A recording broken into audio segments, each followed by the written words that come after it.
Get pumped. Get jack.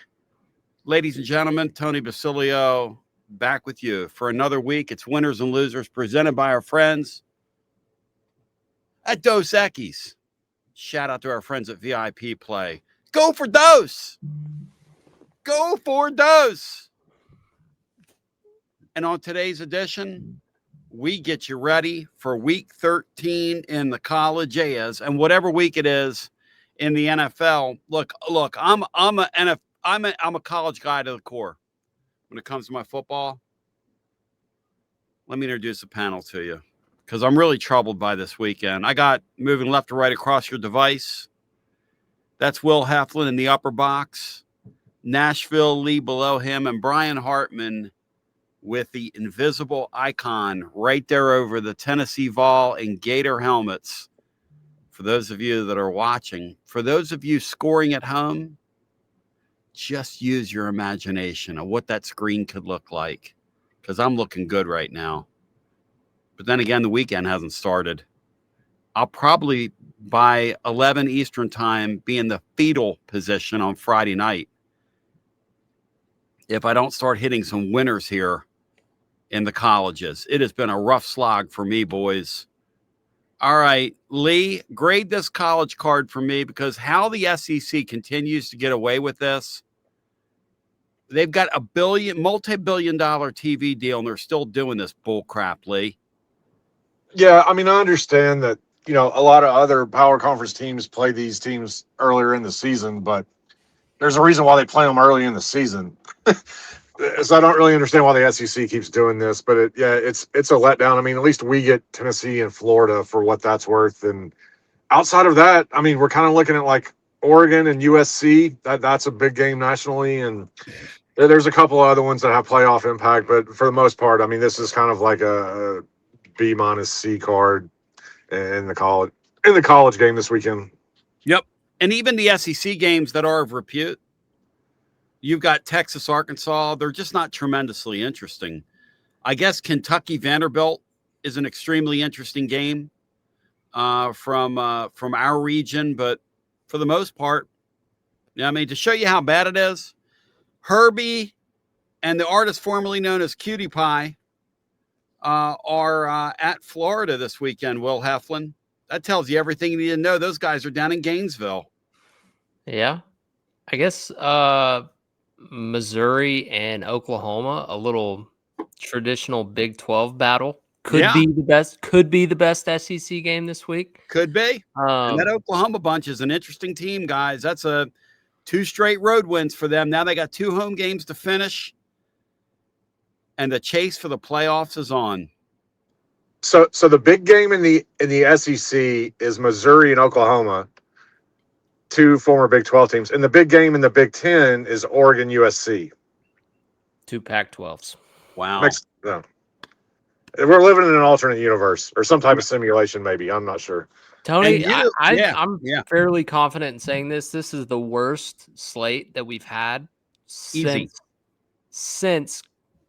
the conference schedule started. Like, this feels like a week 2 slate, which is astonishing to say the least. But if there ever was a boring weekend for Tennessee to go win in Gainesville for the first time since 2003, then heck, maybe this is the weekend to do it. It's only 131 calories, ladies and gentlemen. I'm talking about the pure bliss that is Dos Equis Lager Especial. Brian Hartman, you're not going to give me 1 pick. You're going to give me 2. You're going to give me 2 because we're going for Dos, and we're knocking this thing out as we lay it down. Brian Hartman, I bring you in. What's your letter grade, Brian, for this card overall? Because you've been hot. Well, you've been I'm hot. I'm not a big grade the card guy because you think it's not going to be good, and then it turns out it's better than you could ever imagine. So I think any week of college football like this is something to be treasured and discussed and broke down. So I like them all. So I'm going to start out with James Madison at home against Washington State. Washington State flying across the country for an 11, I guess a 10 p.m. Pacific, 10 a.m. Pacific kickoff at James Madison. Washington State's very average. They're 5-5. They're playing at James Madison, who honestly needs to win to impress because they're kind of looking up at Tulane in the group of 5 spot. James Madison needs to win every opportunity they can to impress the selection committee. So I think them playing at home, they're a very good home team. I like James Madison laying 13.5 against Washington State. Hey, Lee, if that isn't the most 2025 goofy college football thing of all time, that Washington State's having to get games now with James Madison at the end of the schedule in November. I mean, what have we done to this sport, Lee? What have we done? Yeah, this is kind of a wild game. I mean, Washington State, that they've taken advantage of their independent status now, and in order to get themselves bowl eligible and catch a couple of teams traveling across to their place. Now they've got to travel across the country to JMU. Yeah, like I did play some JMU small, even though, to be honest, this number is actually crazy. Like this. This is a ridiculously high number. I mean, Washington State went to Ole Miss and lost by like 2. They went to Virginia and only lost by like 4. This is kind of a crazy number. But the spot with them traveling and JMU needing to put up style points, like it makes sense. I get why it is what it is. And you would think James Madison comes out there and kind of puts it on them. But, yeah, it's a small play for me, but it's nothing too big on James Madison. I don't think Ole Miss was motivated when they faced Washington State at all. I think that showed. Yeah, I mean, but so still, it's still a game. Like all the power ratings have this somewhere around like 10.5, 11. Like 14 is kind of nuts, but I get why it is. Why it is what it is. Brian Hartman, go for dose, baby doll. Well, I am going to take an underdog this time. Maryland is 13.5 point underdog at home against Michigan, and I kind of like Maryland in this game. Michigan is, I believe, 1-5 as a double-digit, 1-5 covering the spread as a double-digit favorite this year, and that one was Central Michigan, who they beat 63-3. Michigan has been a double-digit spread favorite the last 3 weeks in a row, and they failed to cover in any of them. Maryland is 4-6, but they've got some clarity. Their coach, whether this is good or not, Mike Locksley, will be retained for 2026. At least he'll start as Maryland's coach in 2026.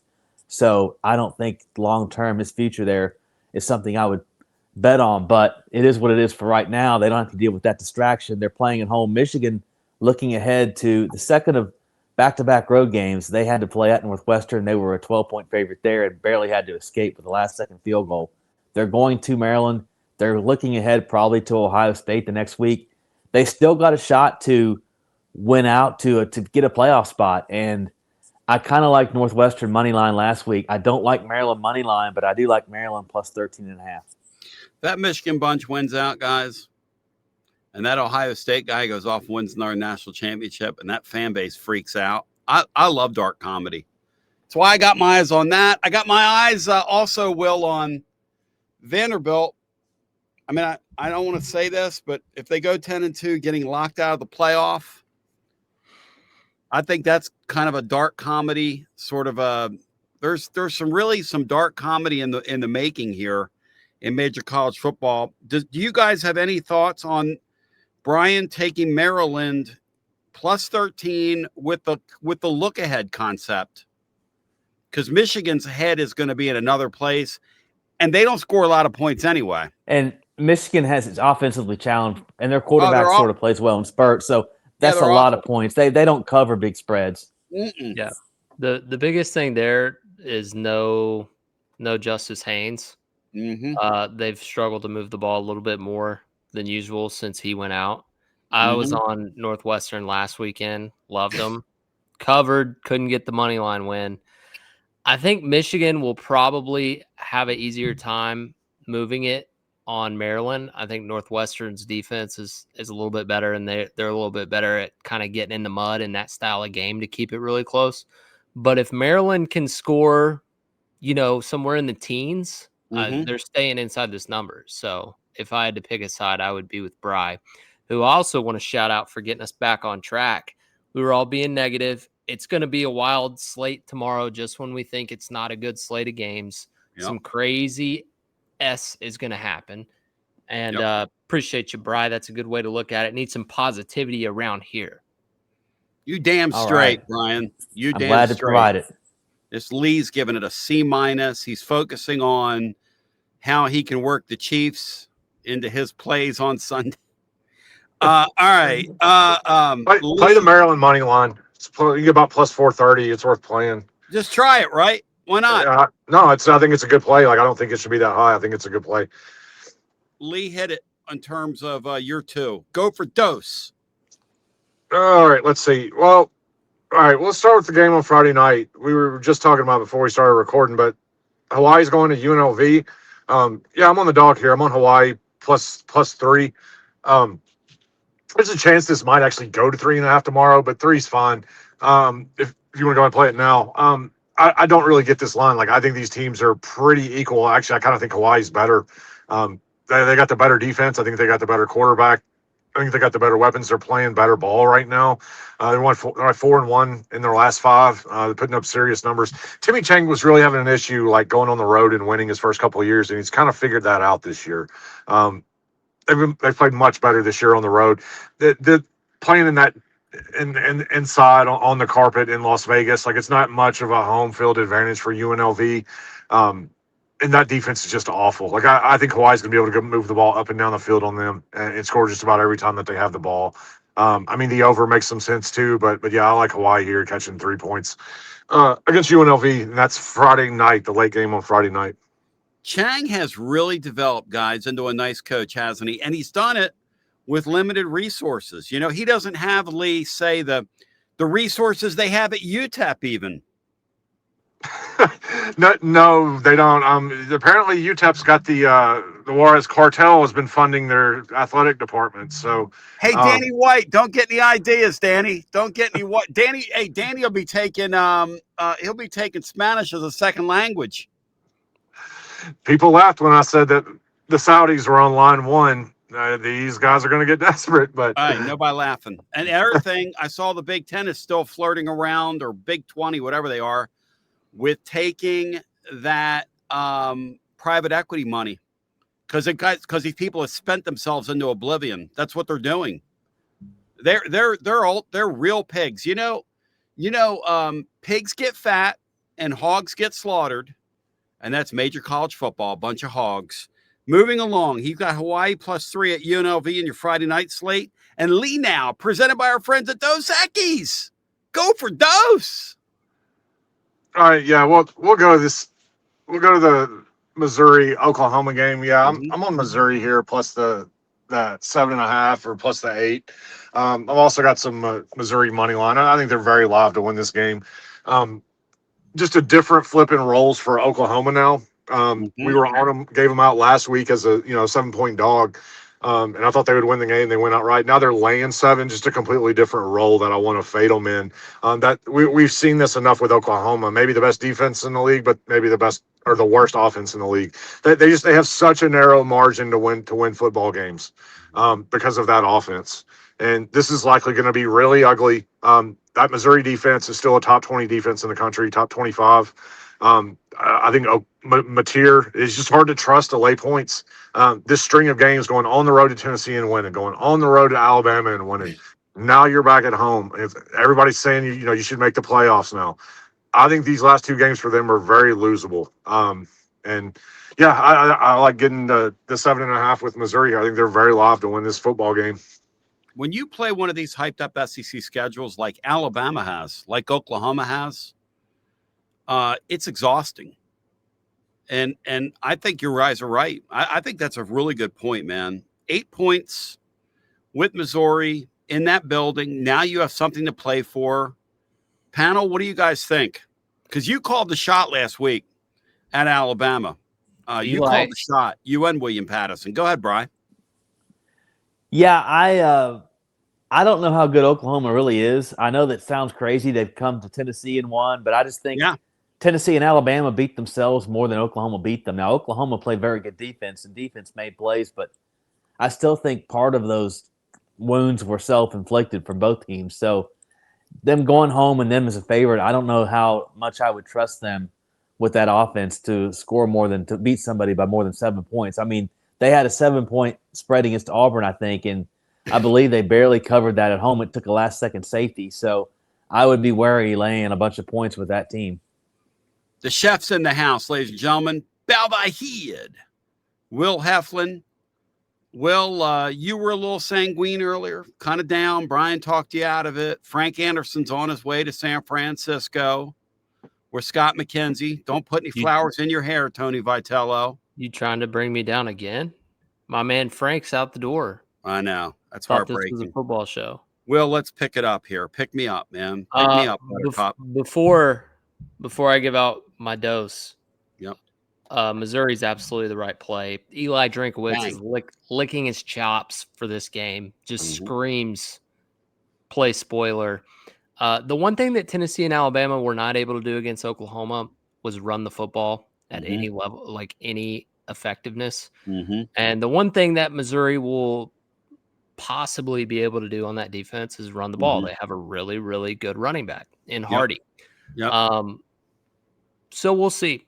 You know, I think they're live. I think Oklahoma probably survives. I don't think they cover the 7. I would say Oklahoma on a late field goal or something like that if I had to predict the game right now. But I'll in a tell you field goal something game, else, I'm not going to be shocked if Missouri wins. I'll give you another food for thought. And all politics are local. We haven't talked about the Vols here. Maybe we will later. But here's the truth about the Tennessee game tomorrow night. The truth is one team can really run the football effectively and one team can't. And the thing that gives Florida an excellent chance against the Vols, if you want to look at it that way, to steal a win, kind of a real win this year, is the ability to run the ball and the fact that our linebackers, their run fits are horrendous. But it's an interesting thing this year how Alabama cannot run the ball. You talked about the Haynes kid. Boy, have they missed him this year. Boy, have they missed him. They just can't run the ball at all. They've got no solution back there at running back. None.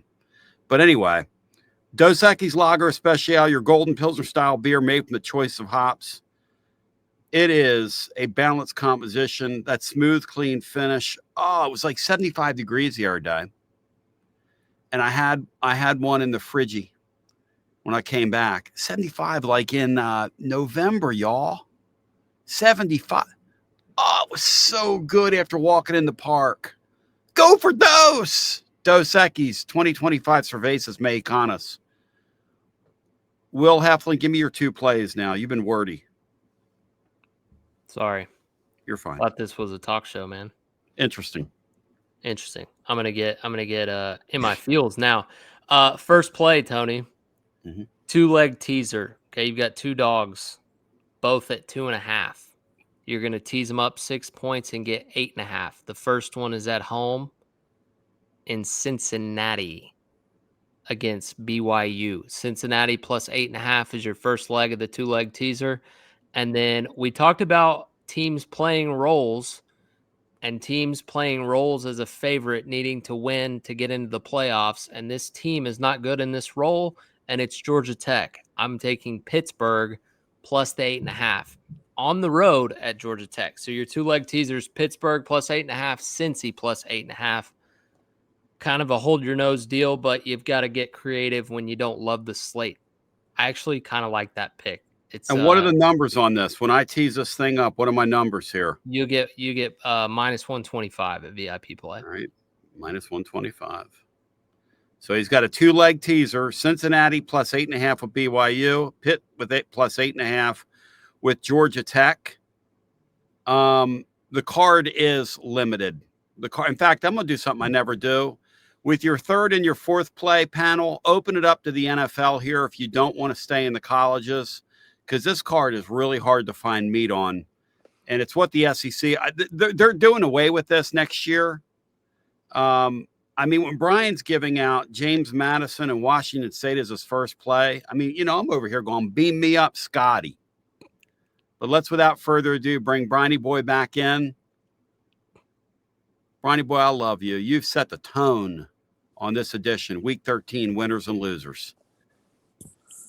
Okay, you want a 3rd college play? I lost you there for a second. I got you back. Interesting. Tony, I'm going to go for a. Yeah. Go ahead, Brian. I'm sorry. Let me see here. I'm going to go with. I like Houston. They're at home. They're -1.5 against TCU. Houston laid an egg against West Virginia. They were a big favorite there. I think TCU might be a little bit, I don't know, maybe overvalued here. Houston at home, I think they're having a nice year. I think they're a good pick here, and I think just laying 1.5 points at home, I think Houston's the way to go in this one. So I'm going to go with the Houston Cougs. Give me your NFL play, Brian. Go for dose, babe. Well, I think I'm going to have to go with the Giants plus 10.5 with the Detroit Lions at home. Detroit, you just don't know which team's showing up. They kind of they're up and down, and they're offensively, hopefully they can find more points than they did against the Philadelphia Eagles. But I'm going to have to think that the Giants will keep this thing kind of close and then within the number. I think Detroit probably wins, but I don't think I would. I think the 10.5 would have to make me say, okay, I think I feel comfortable with the underdog here, plus 10.5. So I like the Giants plus 10.5 with Detroit. Hey, Lee, if you took the Giants and Jets and put them together, okay, could they get out of the NFC? You took those two teams and combined them. Could they make the Super Bowl out of the NFC? No, I don't think so. I'm trying to think of the best parts of the best parts of each team. I don't think if you put them together, I don't think you would. I mean, who's your quarterback? How yeah, you that's win? the thing is, especially now. Yeah, you've got Jameis Winston now. Mm-hmm. That's pretty much your quarterback. So I'd say that's a no. I mean, think about that, guys. I wonder what the final record would be if you took those two organizations and put them together. That's some atrocious football being played in the Gotham City. They would have a strong defense if you put them together. Yeah. And they have a zero credibility. You do put them together with the same field, and you have a really crappy stadium. Brian, have you ever been to the Meadowlands? I wouldn't rip that place. There are toilets, okay, over at Lakeshore Park near us that are nicer than that stadium that they play in. And that stadium's semi-new. It's just that the fact that place is a toilet in the Northeast where it is. No offense to them. Lee, go for dose, my friend. You can give me 2 pro games, or you can give me another college and a pro. Your choice. Okay. Lady's choice. Yeah, there are two programs that I really do like, but I did want to give this one in college out just real fast. Take UAB at home catching 22 against South Florida. Just it's a dream killer spot. Like South Florida just had their season crushed. Like they're not going anywhere. Mm-hmm. Now they're going on the road, laying like 22 points. Like Golish has been kind of exposed with like this. If you think Heupel was bad, like some of his game management stuff, like Golish's late game stuff has been atrocious. It's so bad. Unreal. His defense looks completely disinterested. They did last week. I don't think they're going to show up to this game, and we know UAB can score some points. So yeah, take a look at fading USF coming off that loss, which ended their season. But yeah, these 2 NFL plays, I like both of these quite a bit. The Saints laying 2 at home against the Falcons. I know it sounds gross. Saints are coming off of a bye. They made the quarterback switch to Tyler Shuck, which I think is an upgrade over Rattler. He's not going to turn the ball over. I think this kid might actually be somewhat decent. The Falcons, this is a huge fate of the Falcons as well. Like they've lost two straight games in overtime. They're 3-7 on the year. Their season is completely done now. Penix is out for the season. Drake London is going to be out in this game. They're missing like 2 offensive linemen. They're missing guys off the defense. This is going to be all Saints in this with Kirk Cousins starting. Like Kirk Cousins, like all of these ratings, he's like the worst in the league. He's completely immobile. He can't move. He has no arm strength left. Like the guy is really, really bad. The last time he started, they played a game earlier in the season without Penix and without London. I think they lost like 34-10 to the Panthers or something. I don't know who it was. It was some bad team. But, yeah, take the Saints. The Falcons are going to rely on their run game. And the one thing the Saints do really well on defense is stop the run. So the Saints at home -2. And this one, you're going to love this one. But Cowboys +3.5. I'm sorry, it's up to 4. No, yeah. Make sure I have the right number here. Okay, it's 3. Yeah, Cowboys +3 at home against the Eagles. Okay, like I said, we talked about this Eagles offense all year long. It's got major questions. Like, this offense is not functioning. Now they've lost Lane Johnson on the offensive line. He is huge to what they do. This Cowboys defense came back off the bye, played on Monday Night Football, got Quinnen Williams, who they got in the trade. They got 5 other guys back that were injured on their defense on Monday, and they looked much better. I know it was the Raiders, but still, the defense is going to be a total sieve like it was to start the season. And against this Eagles offense, I think they're going to be able to hold them down. Now, the Eagles defense has been playing dynamite, but this Cowboys offense is electric, especially at home when they're in that dome.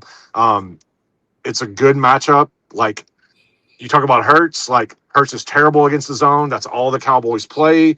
Last week against the Lions, he was great. They play the most cover one man than any team in the league, and the Eagles won. It's not going to be the same this week against the Cowboys. So really like the Cowboys catching 3 at home against the Eagles, and love the Saints laying 2 at home against the Falcons. You and this C character fading my Eagles week in and week out. I was on them last week. Yeah.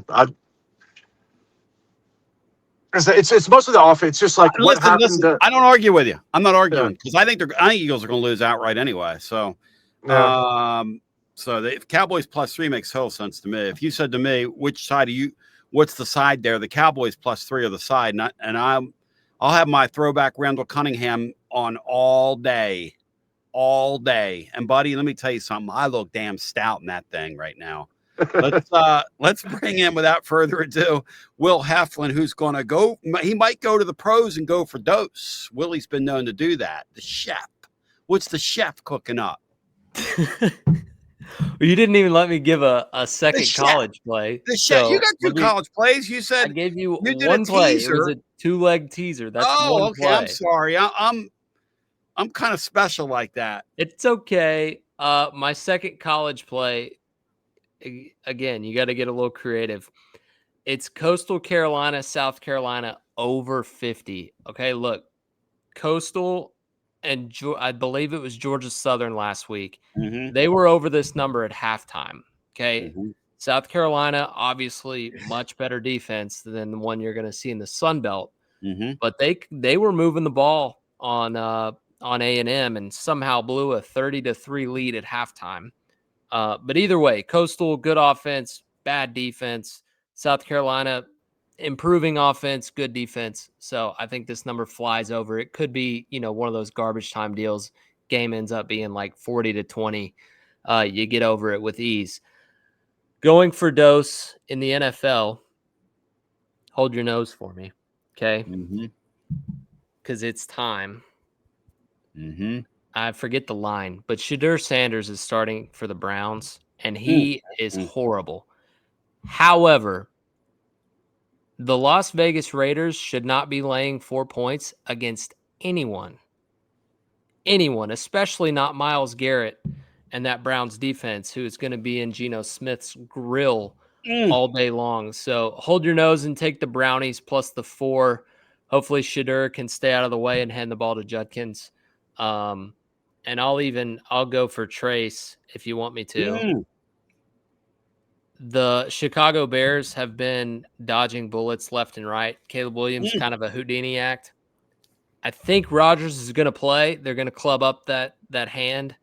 If he doesn't play, then I'm out. But if he does, Pittsburgh at +3, I like, even though they're on the road. I just think even when the Bears win, they're just, late game magic. And so I like Steelers to stay within that 3 or win the game outright. I think that's good with Mason Rudolph, even without Rodgers. I'm on it too. I don't think it matters. I hear you, Lee, but I'm not going to do it with Mason Rudolph. I think you'll get a better number. Like, I don't think you'll get a better number if it's Rudolph. Yeah. And I'm not really sure it really matters. This Bears thing, the Bears Ponzi scheme has to come to an end at some point. What about my brownies? Are you on my brownies, Lee? Rodgers. No, actually, I can't back Shadur, man. These numbers are so horrific. Like last week, he dropped back 11 times for a net total of 20 yards. In the preseason game he played, he dropped back 13 times for a negative 27 net yards. Like, I don't think he doesn't know how to read a defense. He has no idea when a blitz is coming, and he can't move to avoid it. Like, I don't want to lay points with the Raiders, but I mean, I can't back Shedeur. There's no way I can back Shedeur. I think there's a reason why they went with the other kid from Oregon, Gabriel, over him. Like, I don't think Shedeur can play. I don't think he can read a defense or anything. He looked awful. Now, how did you arrive at that? No, Will, I'm not trying to pick at you. You know how bad the Raiders are, though, that Will would conceive of that? You know how bad that game is, Lee? Yeah, they stink, man. I mean, I get it. Like, in that football game. Yeah. Tony. The only thing that is guaranteed in the NFL is that you have to be willing to hold your nose if you want to have a chance. Okay. And I am willing to hold my nose with the Cleveland Browns, for better or for worse. Now, here's the thing. Here's my game script that I'm hoping plays out. Okay. Because we've watched JJ McCarthy play some football, and he has been awful. He's been better than Shedeur, but he's been awful. It's right? tragic. But if you let him stay out there for 4.5 quarters, he can put together a drive or two late. If you give him 3 quarters to figure something out and go into the fourth quarter with like 57 yards, then he'll put together a couple drives and make the game competitive. Shedeur, it's like, if they can send him out there for that 8th or 9th drive, the defense just keeps giving him the ball. Maybe Judkins pops a run and maybe he makes one decent throw, or maybe they just get a turnover in plus territory and give Njoku a jump ball. Like, that's my game script. And even if it's not, like I said, it might be a 6-10 game. And I'm like, hooting and hollering happy. It's gross, but gross is right. My friends, I mean, we gave out the Browns last week, or I gave out the Browns. Yeah. I mean, I think it's just that at home, the Browns are the best ATS team in the league in the last 3 years. But on the road, they're the worst ATS team in the league the last 3 years. It's wild. So I don't know. I mean, I get it. I understand it, though. The thing is that it's going to be an interesting weekend any way you slice it. My friends at VIP Play, great place to take part.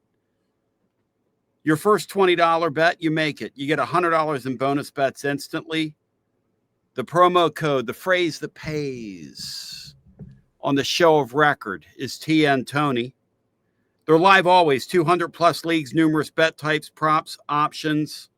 If you follow Lee during the week, you got all kinds of college hoops, which we're going to do some college hoop stuff here. We're going to do that before it's over. We're going to do like a weekend best bet steal in college hoops. As we get into that season.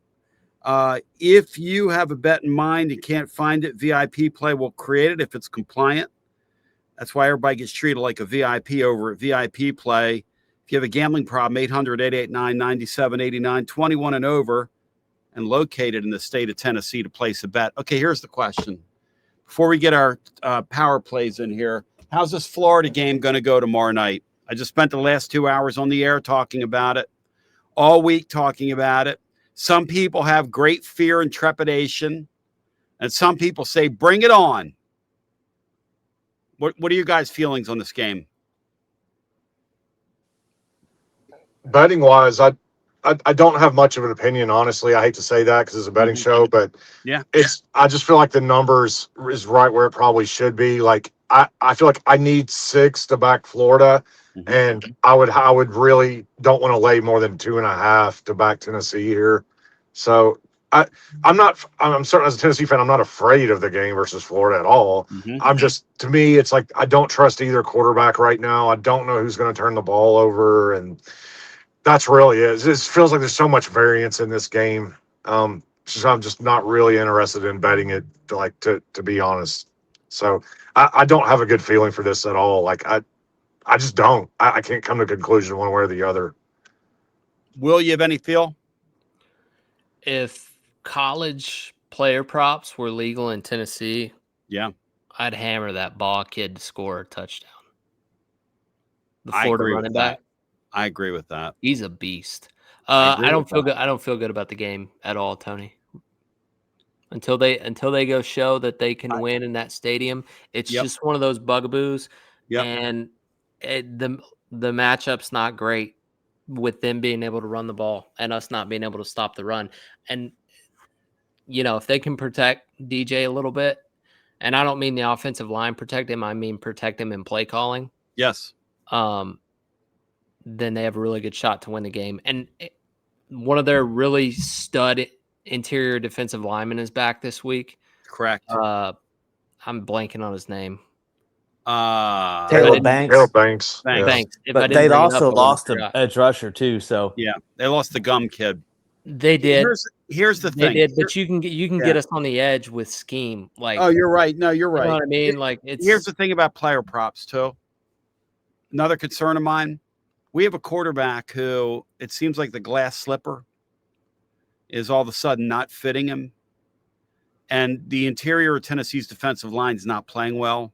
Florida has enough athletes to put heat on us. That's been my concern about this game for the last few weeks as I've looked at what's happened with our passing game and the way we hurt ourselves. And I just got to say that Will is a major concern of mine tomorrow night. In fact, guys, if we were to install a number to get action going both ways with these quarterback interceptions tomorrow night, what would the number be? What would you guys put it at? For both? 1.5 on Aguilar and 2.5 on Lagway. Yeah, like 4. So like 3.5 would be the number. 3.5. Tua, man. I think that's right. I think this ball is going to be up in the air tomorrow night. I wish that wasn't the case with our guy, but I'll be honest. Who can capitalize on that? Who can capitalize better? Who can capitalize? You're right. That's who's going to win. And I hate to, it's going to come down to mistakes because if they're 3-7 for a reason. That's right, Brian. And we haven't beaten anybody for a reason.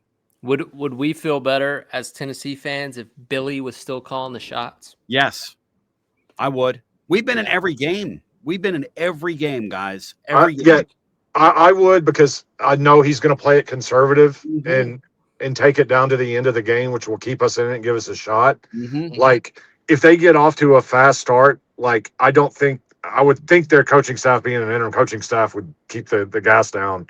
Like, I think they'd take some chances. Like, if you're an interim coach at Florida, why aren't you taking chances? You should be going for it on 4th down.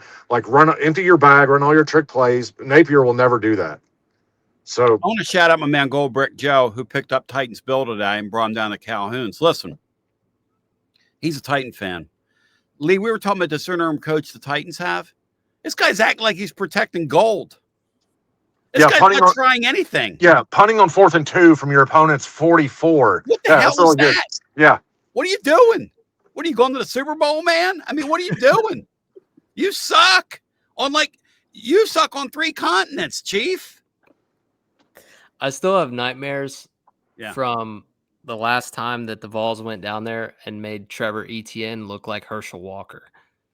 I don't blame you. Maybe that's why I can't get over the fact that I don't feel good about this game. I mean, that guy punched us in the mouth. Where are Florida's playmakers, though? It's sort of like, well, can they find some playmakers in this game, even against the bad defense? They just don't look like they have any because the best one is a hell of a player, Brian. They have is out. Yeah, ball is legit. But I think Brian's right, though. If they had the Wilson kids, especially the freshmen, I would be on Florida here plus 4. Yeah. I don't think it would be at plus 4 to you. And I think ball somebody could probably key maybe on. A little wide receivers unaffected that much. Who could they, if they key on ball and take him out, who could they go to? Brian, how are they going to key on him with our linebacking core? Who's going to key on him? I mean, no offense to our linebacker. Who else do they have that scares you? Well, our linebacking core looks like electric football. But anyway, hey, listen, I do think Tennessee should win the game. I'm with Lee. I think Tennessee should win and cover. They better. Because I'm going to tell you something, guys. That Vanderbilt game in Neyland Stadium, if Vanderbilt gets by Kentucky tomorrow, that is going to be one hellacious challenge for the Vols. If that Pavia guy comes in here healthy, that'll be Tennessee's best win of the year if they can beat Vanderbilt at the end of the year. If they get tomorrow's game, it's very interesting because it's still there. It's still in front of them. And Lee, what would the number be right now, Tennessee and Vandy in Neyland Stadium? What would that number be? Tennessee minus 2. Wow. Something like that. Wow. 2 teams laying right on top of the other. Yeah, I mean, I've got them power rated on a neutral 2 points better. So, gentlemen, let's do our power plays. Last week we just let every pick stand, and we went 7-3. Leave. It's pretty good. Yeah, we had a good week. Unfortunately, JJ McCarthy, like Will was talking about, decided he just can't play football anymore. That was, I don't know, that was really, really bad. I don't know what happened there, but yeah, we had a good week though. You guys always like to focus on the ones that got away. Yeah, that's the way it goes, man. I was really confident in that play, and like the first quarter, I'm going, what is this guy doing? And it just never got better. Somehow they had a lead. 17-16 with a minute to go in the game. The Vikings did. I mean, they weren't going to cover, but they still end up losing. It's wild. Man. He was terrible. Like I don't know what's happened to that kid. But yeah, I thought we had a really good show though. Everything we gave out, I thought was winning. I think won for the most part. Yeah, it did. 7-3 is pretty good. So we had our 10 plays. Do we want to do the same thing this week, or do we want to take 3 at the bottom? What do you think, Will? We've got JMU minus 13.5 Washington State. That makes sense to me. Maryland plus 13 with Michigan. Lee says spread some money line on that. I don't know about Brian's Houston minus 1.5 versus TCU. I stay away from Houston. Maybe I shouldn't, but I do. The Giants plus 10.5 with the Vikings is Brian's NFL play. Lee has Hawaii tonight at UNLV, catching 3. I love that play. Missouri plus 8 with Oklahoma makes total sense after what Oklahoma's been through. A win in Knoxville, a win in Tuscaloosa. They've got to come. They have got to come back to earth. They're going to win the game, but it'll be an interesting football game. UAB plus 22 with South Florida. If you're betting that, I got the 800 number handy if you need it.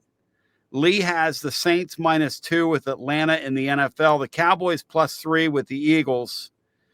The chef has cooked up a teaser of Cincinnati plus 8.5 versus BYU. Pittsburgh plus 8.5 versus Georgia Tech for minus 125 over at VIP play. In the first leg of Frankie Jr.'s mythical state championship tournament that he declared and decreed last week, Coastal Carolina, South Carolina over 50. And then the Browns plus 4 versus the Raiders. Come to think about it, Willie looks like, what about Frankie Jr., guys, coming out and saying that he's playing for the state championship after he blew that lead? How mad would we have been on the air if we'd have heard that, Will? How mad would we have been on the post-game show? What kinds of things you think our listeners would have been calling him on Garza Law fifth quarter fan reaction? You'd still be doing fifth quarter fan reactions right now. If we blew a 30-3 lead and then we were playing Middle Tennessee State this week and you came out and said it was the state champion. And then Bandita Club. And then after celebrating at halftime, going off the field. I mean, that's below Butch Jones. That's a fireable offense, losing the game. And then it's a shame there are no coaches out there to hire, or they would fire him. Yeah, that's how about Virginia Tech ending up with James Franklin guy? How about that? I mean, what are we doing here? There's some coaches out there. Yes, there are. I mean, on the surface, I think everybody thinks Franklin is a good hire, and it's probably the best. It's definitely the best they could do. That's for sure. Mm-hmm. As far as getting a guy that's experienced and won games in a Power 4 conference, no doubt. I just think with coaches, like, you never really know. Mm-mm. Like, there's been so many coaching hires like over the last 10 years. I'm like, man, that's a really good hire, and it turns out they're crap. You know, like I thought Tom Herman was going to be terrific at Texas. He couldn't win a damn thing. Totally agree. You know. So you never really know. I think there's a lot of up and coming guys at smaller places that probably could do really good jobs at places that just aren't going to get phone calls. You know, so I agree. Hey, that young kid at James Madison deserves a phone call. I don't know why Chesney is not getting mentioned for these jobs. Like, if I'm LSU or Florida, I would hire him in a second for much, much less money. Totally agree. And put my money in my roster. Yep, exactly. Put your money in your players. And Tyson Helton from Western Kentucky is another one. Put my money on my roster, put my money on my mind, and call the cartel, Danny. The last time a guy got pulled out of JMU, it worked out okay. Pretty quickly. I would, and their basketball coach down there at Vanderbilt. I think Lee's going to do a pretty good job. I think that was a pretty good hire too. I'm gonna go ahead and tell people now that if you didn't like the Vandy football thing this year, get ready because it's going to keep rolling with their basketball team. Because that basketball team is an absolute unit this year. They are really freaking good. He knows how to identify players, man. Hey, Negative, he doesn't have 1 2 guard. Negative, he's got 2 2 guards and maybe 3 2 guards. Negative, you clown. All right, so on the way out, I want to thank our friends at Dos Equis Lager Especial, because they are, ladies and gentlemen, Cervezas Mexicanas, White Plains, New York, 2025. Oyeme. And shout out to our friends at VIP Play. Escúchame. VIP Play. I will have a special play. Check it out tomorrow under the specials tabs. It'll be unbelievable, Andy. Do you guys have any final thoughts or anything else you would care to bring up before we expire here? We got USC. USC is in Qatar this weekend. Mm-hmm. Card kicks off at 10 a.m. in the morning on Saturday. Wow. Yeah. No game day in my house. I'm gonna watch some UFC. Yeah, so it's not. We had just an unbelievable card last week in Madison Square Garden, but the co-main is Bilal Muhammad versus Ian Machado Gary. Ian Machado Gary is going to win this, but Bilal's 10 years older. He's already won the belt. Like, history does not favor guys in this situation trying to come back up and attempt to win it again. Gary's he's bigger, he's faster, but Gary must always fights go to decision. So Gary by decision is -110, and then the main event, Arman Sarukian versus Dan Hooker.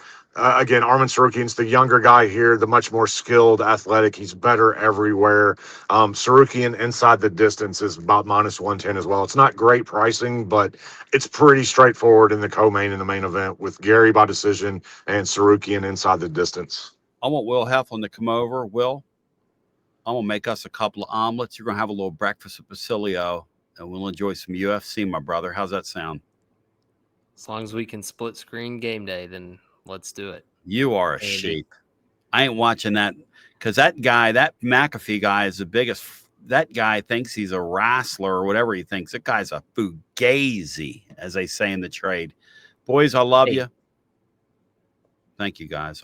Great job tonight, today, this afternoon, the middle of the night, whenever you're hearing us. We love you. We appreciate you. I want to thank my friends at Dos Equis Lager Especial once again. Go for Dos. Special shout out to our friends at VIP Play. Download the app, and you're going to bet some games. Support us. We'd love to see you. TN Tony's a promo code. Till we meet again, hit the winners. Stay away from those freaking losers.